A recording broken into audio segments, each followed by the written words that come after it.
1971년 11월 24일 미국 오리건주 포틀랜드 공항. 추수감사절을 하루 앞둔 공항은 떠들썩한 귀성, 인파로 북적이고 있었습니다. 그러나 그 평범한 날 한 남자의 등장은 역사를 갈라놓을 사건의 시작이었습니다. 그는 중후한 검은색 레인코트에 깔끔한 흰 셔츠, 얇은 넥타이를 메고 있었습니다. 얼굴을 가린 것도 목소리를 숨긴 것도 아니었지만 선글라스 너머의 눈빛은 쉽게 읽히지 않았습니다. 사람들은 그저 출장을 가는 평범한 직장인 정도로만 여겼습니다. 305편 항공기에 탑승한 그는 댄 쿠퍼라는 이름으로 티켓을 끊었습니다. 좌석은 18시, 창가가 아닌 사람들과 자연스레 섞일 수 있는 자리였습니다. 그의 행동은 흠잡을 데 없었고 승무원들에게도 무례하지 않았습니다. 하지만 이 평범한 승객은 곧 미국 역사상 가장 유명한 미제 사건의 주인공이 됩니다. 비행기가 활주로를 떠나 구름 사이로 오르자 그는 무심히 버번 위스키를 주문했습니다. 그리고 작은 메모지를 꺼내 조용히 펜을 움직였습니다. 잠시 후 그는 승무원 플로렌스 샤프에게 종이를 건넸습니다. 미스, 제 옆에 앉아 주십시오. 제가 폭탄을 가지고 있습니다. 처음 샤프는 농담이라 생각했습니다. 그러나 쿠퍼가 코트를 젖히자 안쪽 가방 속에는 붉은 막대기와 배선이 드러났습니다. 농담이 아니었습니다. 순간 평온하던 기내의 공기는 얼음장처럼 굳어버렸습니다. 쿠퍼의 요구는 간단했습니다. 현금 20만 달러, 낙하산 4개, 연료를 가득 채운 비행기. 그는 이를 명확히 적어 내려갔고 목소리는 흔들리지 않았습니다. 마치 모든 것이 이미 시나리오 속에 적혀 있는 것처럼 그의 행동은 일관되고 침착했습니다. 공항 관제탑은 곧장 비상사태를 선언했습니다. FBI와 경찰, 공항 당국이 소집되었고 언론은 아직 이 사실을 알지 못한 채 공항 밖에서 평화롭게 취재를 이어가고 있었습니다. 하지만 관제실 유리창 너머 305편은 이제 범죄 현장이 되어 있었습니다. 승무원들은 두려움을 감추려 애썼습니다. 승객들은 상황을 알지 못한 채 조용히 책을 읽거나 창밖을 바라보았습니다. 쿠퍼는 그 평온을 깨지 않았습니다. 그는 오히려 승무원에게 미소를 지으며 말했다고 합니다. 걱정 마세요. 모든 승객은 무사히 집으로 돌아갈 겁니다. 현금은 은행에서 급히 준비됐습니다. 모두 미사용 지폐로 일련 번호가 철저히 기록되었습니다. FBI는 나중에 이 돈이 유일한 단서가 될 것이라 판단했습니다. 낙하산은 그의 요구대로 4개가 준비되었습니다. 여분까지 요구한 이유는 추측을 낳았습니다. 혹시 승무원을 인질 삼아 함께 뛰어내릴 작정이었을까? 아니면 단순히 경찰의 속임수를 방지하려는 계산이었을까? 어쨌든 모든 조건은 맞춰졌습니다. 쿠퍼는 시애틀 착륙 후 승객 전원을 풀어주었습니다. 그는 오직 조종사와 승무원 4명만을 남겼습니다. 그리고 재급류를 마친 뒤 조용히 새로운 목적지를 지시했습니다. 멕시코시티로 향하라. 속도는 시속 320km, 고도는 3000m 이하. 랜딩 기어는 내리고 객실 압력은 최소화하라. 이것은 단순한 즉흥적 요구가 아니었습니다. 보잉 727의 구조와 비행 특성을 정확히 아는 자만이 낼 수 있는 조건이었습니다. 쿠퍼는 마치 조종사보다 더 조종사 같은 지식을 가지고 있었습니다. 승무원들은 점점 두려워졌습니다. 이 남자는 과연 누구일까? 군 출신일까? 항공사 직원일까? 혹은 전직 특수부대원일까? 그의 배경을 추측할수록 공포는 커져만 갔습니다. 쿠퍼는 시종일관 차분했습니다. 그는 술을 홀짝이며 담배를 태웠습니다. 마치 이 비행기가 자신의 오랜 실험 무대였던 것처럼 모든 순간이 익숙해 보였습니다. 시애틀 공항 활주로에 비행기가 서자 경찰과 FBI 요원들은 숨을 죽였습니다. 혹시라도 무장한 인질극이 될까 두려웠습니다. 그러나 쿠퍼는 요구 사항을 충족시키자 승객들을 모두 풀어주었습니다. 인질을 해치지 않은 범죄자, 그러나 철저하게 계산된 범죄자. 그는 이제 새로운 장막을 올리려 하고 있었습니다. 이제 이야기는 본격적으로 미스터리의 영역으로 들어갑니다. 쿠퍼는 돈가방을 확인한 뒤 차분히 자리에 앉아 승무원에게 미소를 보였습니다. 이제 진짜 여행이 시작됩니다. 그 한마디는 단순한 협박이 아니라 자신에게조차 운명을 시험하는 선언 같았습니다. 305편은 다시 이륙했고 미국 역사상 가장 완벽한 탈출극의 무대가 열렸습니다. 305편은 다시 어둠 속으로 떠올랐습니다. 그 시각은 1971년 11월 24일 밤 8시 13분. 기내에는 조종사와 승무원 4명 그리고 쿠퍼만이 남아 있었습니다. 비행기는 그의 요구대로 저속으로 남쪽을 향했습니다. 비와 바람이 몰아쳤고 난기류는 기체를 요동치게 했습니다. 승무원들은 조종실 안에 대기하라는 명령을 받았고 객실 뒤편으로 갈 수 없었습니다. 그곳에서 쿠퍼는 홀로 움직이고 있었습니다. 그가 손에 든 것은 묵직한 돈가방과 낙하산. 누군가 목격했을 마지막 모습은 창가에 걸터앉아 담배 연기를 내뿜는 그의 옆모습이었습니다. 잠시 후 기체 뒷부분에서 커다란 굉음이 들렸습니다. 후방 출입구 에어스테어가 내려가고 있었습니다.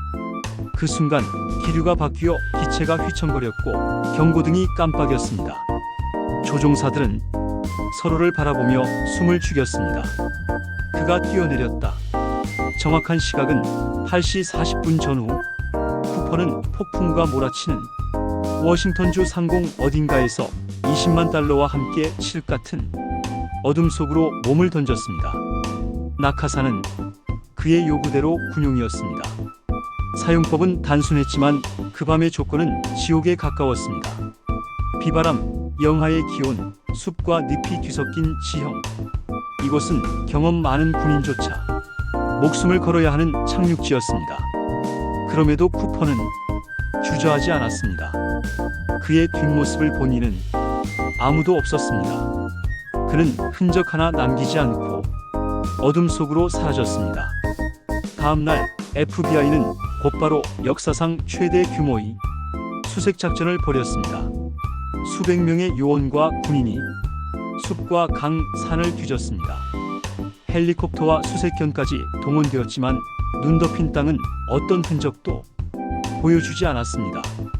돈도 낙하산도 시신도 없었습니다.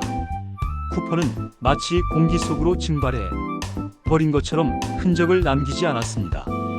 FBI는 혹시라도 강에 빠졌을 가능성을 조사했지만 하천 바닥에서도 아무것도 발견되지 않았습니다. 이 사건은 순식간에 미궁으로 빠져들었습니다. 그러나 몇 가지 단서는 남았습니다. 첫째, 그가 벗어두고 간 넥타이. 넥타이 클립에서 발견된 미세 금속 입자는 보잉사에서 사용하던 특수 합금이었습니다. 이는 쿠퍼가 항공업계 종사자였을 가능성을 강하게 시사했습니다. 둘째, 1980년 워싱턴주의 한 강가에서 한 소년이 낡은 지폐 묶음을 발견했습니다. 금액은 $5,800. 일련 번호는 FBI가 기록한 쿠퍼의 돈과 일치했습니다. 그러나 이 발견은 오히려 수수께끼를 더 키웠습니다. 왜 일부만 발견되었을까? 나머지 $19만 어디로 갔는가? 만약 쿠퍼가 사망했다면 돈은 흩어져야 했습니다.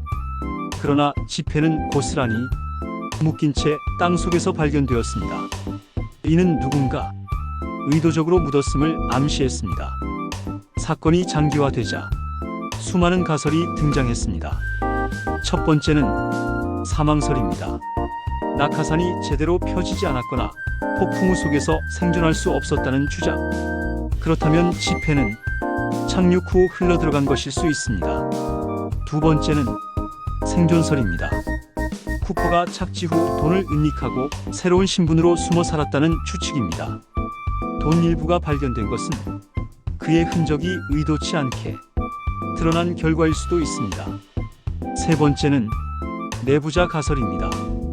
보잉 727의 구조와 비행 특성을 완벽히 알았던 점, 에어스테어를 활용한 점은 단순한 범죄자에게는 불가능했습니다.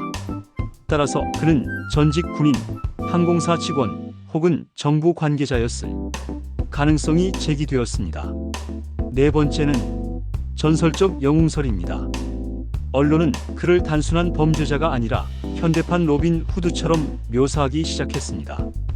그는 인지를 해치지 않았고 승객들을 무사히 풀어주었습니다. 그의 범행은 체제와 권위를 비웃는 완벽한 탈출극으로 각인되었습니다. FBI는 수백 명의 용의자를 조사했습니다. 특수부대 출신 군인, 전직 범죄자, 심지어 보잉 기술자들까지. 그러나 결정적 증거는 끝내 나오지 않았습니다. 2016년 FBI는 공식적으로 수사를 종료한다고 발표했습니다. 그러나 사람들의 기억에서 D.B. 쿠퍼라는 이름은 사라지지 않았습니다. 반세기가 지난 지금도 그는 여전히 미국 역사상 유일하게 잡히지 않은 공중 납치범이자 가장 완벽하게 사라진 남자로 남아있습니다. 1971년 그날 밤의 비행은 여전히 질문만 남겼습니다. 쿠퍼는 누구였을까요? 그는 군사훈련을 받은 낙하 전문가였을까요? 아니면 단순히 과감한 모험가였을까요? 많은 전문가들은 혹독한 날씨와 지형을 고려했을 때 쿠퍼가 생존했을 가능성은 낮다고 말합니다. 특히 그는 기온이 급강하는 산악 지역의 얇은 코트 차림으로 뛰어내렸습니다. 낙하산은 단순한 군용 모델이었고 야간 폭풍 속에서 생존율은 거의 제로에 가까웠다는 것이지요. 그러나 일부는 정반대의 주장을 펼칩니다. 쿠퍼의 요구 조건은 치밀했습니다. 비행 속도, 고도, 랜딩 기어, 객실 압력까지 정확히 지시한 점은 고도의 경험과 계산 없이는 불가능했습니다. 그렇다면 그는 이미 위험을 극복할 방법을 알고 있었던 것 아닐까요? 그 후 수십 년 동안 FBI는 끊임없이 용의자를 좁혀갔습니다. 유력한 인물 중 하나는 리처드 맥코이. 그는 쿠퍼 사건 5개월 뒤 비슷한 방식으로 항공기를 납치한 전력이 있었습니다. 그러나 체격과 외모가 일치하지 않았고 무엇보다 맥코이는 곧 경찰과의 총격전 끝에 사망했습니다. 다른 용의자는 보잉 전직 기술자 그리고 특수부대 출신 군인들이었습니다. 그들은 쿠퍼와 놀라운 유사점을 보였지만 DNA와 지문 대조에서 결정적 증거가 나오지 않았습니다. 2016년 FBI가 수사 종결을 선언했을 때 많은 사람들은 실망했습니다. 그러나 동시에 D.B. 쿠퍼는 현대 사회의 전설로 자리 잡았습니다. 쿠퍼가 대중에게 영웅처럼 각인된 이유는 단순합니다. 그는 단 한 명의 인질도 해치지 않았습니다. 승객들은 무사히 집으로 돌아갔고 오직 돈만이 그의 목표였습니다. 게다가 그는 20세기 미국의 상징, 거대한 정부 권력을 교묘히 비웃으며 사라졌습니다. 그는 은행 강도도 연쇄살인범도 아니었습니다. 대신 한 번의 완벽한 탈출로 FBI를 수십 년간 농락한 존재가 되었습니다. 대중은 그를 범죄자가 아니라 통제사회에 맞서는 반영웅으로 기억하기 시작했습니다. 그의 이야기는 책, 다큐멘터리, 영화, 심지어 음악까지 수없이 각색되며 전설이 되었습니다. 그러나 진실은 여전히 안개 속입니다. 만약 쿠퍼가 사망했다면 왜 돈의 대부분은 발견되지 않았을까요? 만약 그가 살아남았다면 어떻게 흔적 하나 남기지 않고 사라질 수 있었을까요? 혹시 그는 여전히 어딘가에서 살아남아 조용히 노년을 보냈을지도 모릅니다. 혹은 이미 차가운 숲속 어딘가에 묻혀 이름 없는 무덤이 되었을지도 모릅니다. 반세기가 흐른 지금도 D.B. 쿠퍼 사건은 풀리지 않은 수수께끼로 남아 있습니다. 그는 단순한 범죄자가 아니라 인류가 끊임없이 갈망하는 질문의 화신이 되었습니다. 완벽한 탈출은 가능한가? 밤하늘은 여전히 차갑고 숲은 여전히 침묵합니다. 그가 뛰어내린 순간의 바람은 사라졌지만 질문은 여전히 남아 있습니다. 쿠퍼는 누구였는가? 그는 죽었는가 아니면 지금도 살아있는가? 이 영상은 여러분께 묻습니다. 여러분은 어떻게 생각하시나요?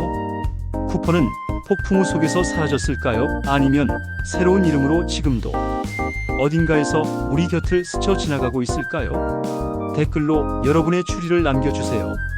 좋아요와 구독을 하시면 더 좋은 영상으로 찾아뵙겠습니다. 이상은 기묘한 이야기였습니다.